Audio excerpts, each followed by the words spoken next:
Hi everyone, today what we are doing for spelling is we're going to be looking at some of our new spelling words and some of the spelling rules for this week. So this week we're actually looking at suffixes, and it's been a little while since we have looked at a suffix and what it is. So I want to go through it a little bit again because we've looked at prefixes, which is the bit that goes at the beginning of the word, and then we have our base word. Now we're looking at sometimes we add things to the end of the word to change its meaning or make it a plural, to say that there's more than one, and that's what we're looking at today. So first of all, I want to show you this word. It's a very easy word. What's that? It's dog. So what I'm going to do is I'm going to add a suffix to the end and see what you think that is then. Dog. So what is it changing about the word? It's making it a plural. So instead of saying I've got one dog, I might have two dogs, many dogs, lots of dogs. So the S makes it a plural, but that's our suffix today.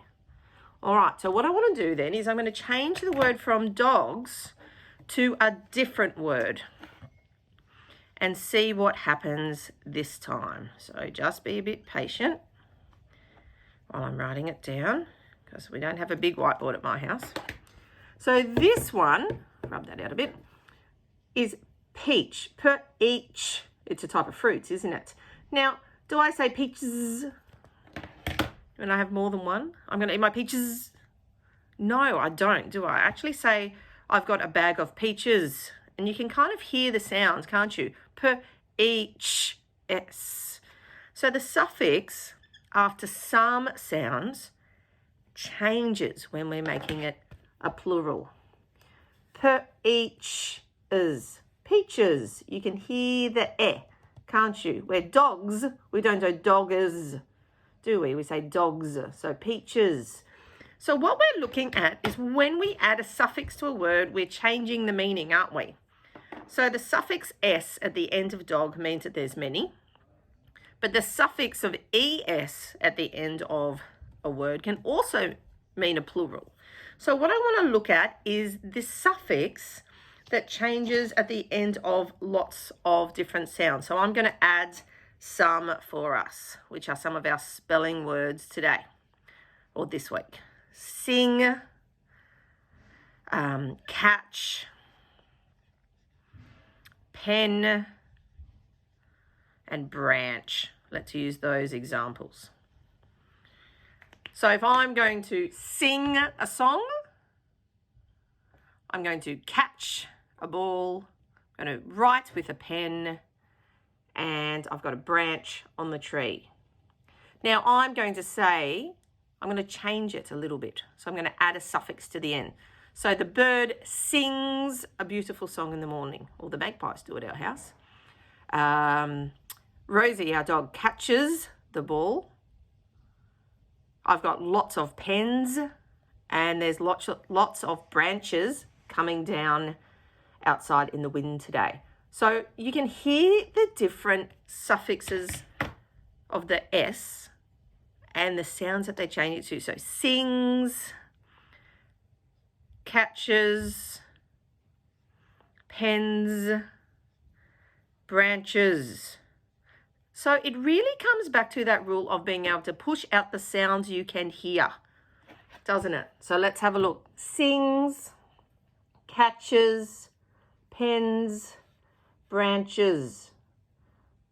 Can you see that? So you can hear the different sounds. So what I want to do is I'm going to show you there's actually a sneaky spelling rule that goes with this.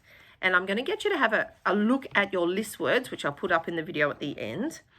And then I've got an activity sheet for you as well, because if you look at words that end in some different sounds, some different digraphs,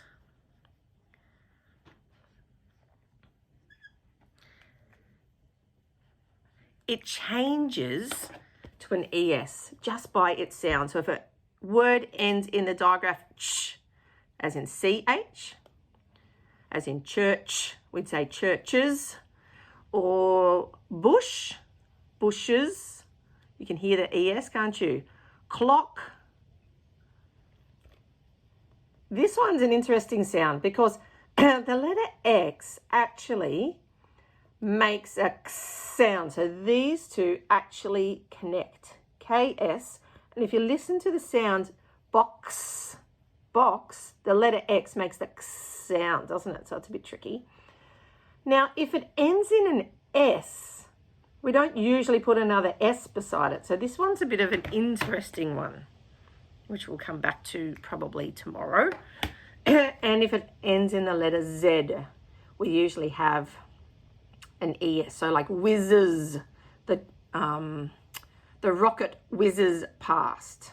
All right. So today for our activity, I'd like you to have a look at the list words and the extension words in your spelling list, which I'll pop up next for you to have a look at and see if it follows these spelling rules. So if it ends in a CH, SH, or that X sound, S or a Z, does it add ES at the end? And then our activity sheet today actually has you will do, gosh, I need to practice my spelling and speaking today, looking at words that have just the suffix of S and the words that have the suffix of ES and adding those to the end of your word. So do a bit of a brainstorm there. Then we have a new tricky word this week, and it is quite a tricky one, favourite.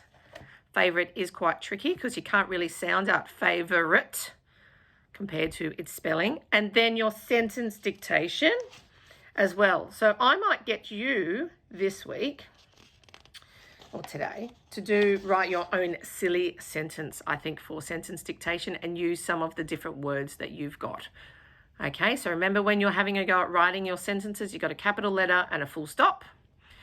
And trying to use our knowledge of some of our tricky words like favourite, pushing out the different sounds in our suffixes so you can see if it's got an ES or an S as well. All right, so I'll pop that up at the bottom as well for you to have a go at writing and have a check out of your list words to see if those rules make sense. All right, talk to you later.